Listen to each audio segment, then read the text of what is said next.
வணக்கம் நண்பர்களே, அனைவருக்கும் வணக்கம். இன்றைக்கி நாம் இந்த ஒரு வீடியோவில் எதை பற்றி பார்க்க போகிறோம் அப்படின்னு பார்த்தீங்கன்னா, தமிழகத்தில் நகைக்கடன் தள்ளுபடியை குறித்து அரசு ஒரு புதிய உத்தரவு ஒன்று பிறப்பிச்சிருக்காங்க. ஸோ யாருக்கெல்லாம் இந்த நகைக்கடன் தள்ளுபடி வரும், யார் யாரெல்லாம் தள்ளுபடி பெற தகுதியான நபர்கள், யாருக்கு இந்த தள்ளுபடி கிடைக்காது, ஸோ இதை பற்றின ஒரு முக்கியமான தகவல்களை இந்த ஒரு வீடியோவின் வாயிலாக நாம் இப்போ பார்க்க போகிறோங்க. ஸோ நீங்கள் நம்முடைய சேனலை முதல் முறையாக பார்க்குறீங்க அப்படின்னா மறக்காமல் ஒரு சப்ஸ்கிரைப் பெல்லை கிளிக் பண்ணிக்கோங்க.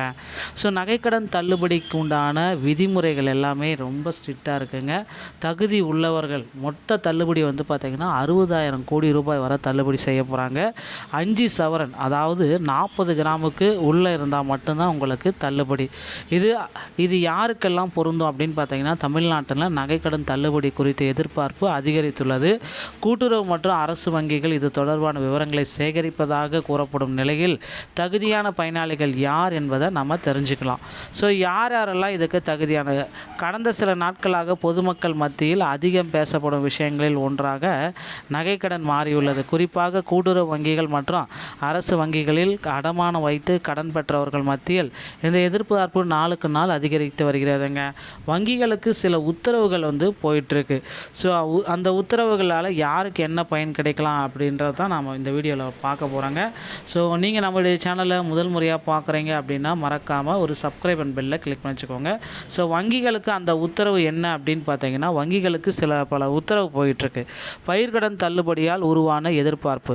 அரசு சமீபத்தில் கூட்டுறவு வங்கிகள் மூலம் பயிர்க்கடன் தள்ளுபடி 75,000 வரை தள்ளுபடி வழங்கும் திட்டத்தை அறிவித்தது. சிறு மற்றும் குறு விவசாயிகளில் இதில் பயன்பெறாங்க அப்படின்னு சொன்னாங்க. அதனால் பார்த்திங்கன்னா இப்போ வங்கிகளுக்கு இந்த உத்தரவை கொடுக்க போகிறாங்க. ஸோ தேர்தல் வாக்குறுதியின் ஒரு பகுதியாக செயல்பட இதே போன்ற நிவாரணம் நகைக்கடன் பெற்றவர்களுக்கும் கிடைக்குமா என்ற பொதுமக்கள் மத்தியில் கேள்விகள் எழுந்திருக்கு. வெளியாகியுள்ள தகவலின்படி கூட்டுறவு வங்கிகள் மற்றும் சில பொதுத்துறை வங்கிகளிடம் நகைக்கடன் தொடர்பான விவரங்களை சேகரிக்கவும் தகுதியான பயனாளிகளின் பட்டியலை சரிபார்க்கவும் அறிவுறுத்தப்பட்டதாக கூறப்படுகிறது. கடன் பெற்றவர்களின் விவரம், கடன் தொகை, அடமானம் வைத்த தங்கத்தின் அளவு போன்ற தகவல்கள் ஆய்வு செய்யப்பட எடுத்து செஞ்சுருக்காங்க. ஸோ எந்தெந்த வங்கிகளில் உங்களுக்கு தள்ளுபடி செய்யப்படுறதுக்கு வாய்ப்புகள் இருக்கலாம்.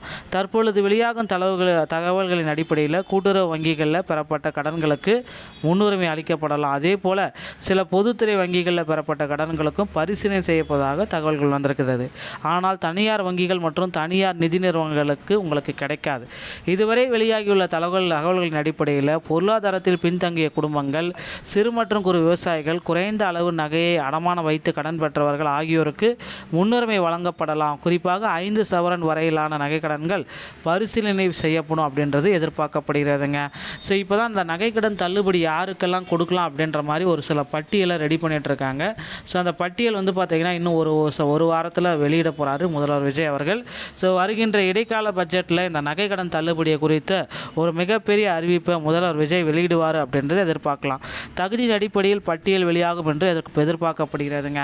தகுதி உள்ளவர்கள் அப்படின்றது யார் அப்படின்னா, நகையுடைய வரம்பு 40 கிராம் அதற்கு குறைவாக, சரியான ஆவணங்கள், ஆதார் மற்றும் குடும்ப அட்டை விவரங்களை சரியாக வழங்கியவர்களுக்கு 100% தள்ளுபடி. சிறப்பு பிரிவினர், முகாம்களில் வசிக்கும் இலங்கை தமிழர்கள் மற்றும் தமிழக அரசின் ஓய்வூதிய குடும்பதாரர்கள், தற்பொழுது ரேஷன் அட்டை புழக்கத்தில் உள்ள செல்லுபடியாகக்கூடிய ரேஷன் அட்டை வைத்திருப்பவர்கள், இவர்கள் அனைவருமே தகுதியானவர்கள். தகுதி இல்லாதவர்கள் அதாவது 41 கிராம் இருந்தால் உங்களுக்கு தகுதி இல்லை. ஆவண குறைபாடுகள், ஆதார் மற்றும் ரேஷன் கார்டு விவரங்களை வழங்காதவர்கள் அல்லது தவறான எண்களை கொடுத்தவர்கள், குறிப்பிட்ட பணியாளர்கள், அரசு ஊழியர்கள் மற்றும் கூட்டுறவு சங்கங்களில் பணிபுரிவர்கள் மற்றும் அவர்கள் குடும்பங்களுக்கு கிடையாது. ஸோ வெளிமாநில ஆவணங்கள், ஆந்திரா, கேரளா, தெலுங்கானா, புதுச்சேரி மாநிலங்களை கொண்ட முகவரிகளை கொண்ட ஆதார் மற்றும் ரேஷன் அட்டைகளை பயன்படுத்தியவர்கள், போலி நகல்களை வைத்து கடன் பெற்றவர்கள் மற்றும் ஏற்கனவே கடனை முழுமையாக திருப்பி செலுத்தியவர்களுக்கு இந்த தள்ளுபடி கிடையாது அப்படின்றத குறிப்பிட்டு சொல்லிட்டாங்க. ஸோ விரைவில் நாம் இதற்கான ஒரு மிகப்பெரிய அறிவிப்பை முதல்வர் விஜய் அவர்கள் சட்டமன்றத்துடைய கூட்டத்தொடரில் அறிவிப்பார் அப்படின்றத எதிர்பார்க்கலாங்க. ஸோ நகைக்கடன் தள்ளுபடியை பற்றி அடுத்தடுத்த தகவலை தெரிஞ்சுக்க நீங்கள் நம்முடைய சேனலோடு இணைந்திருங்கள். நன்றி, வணக்கம்.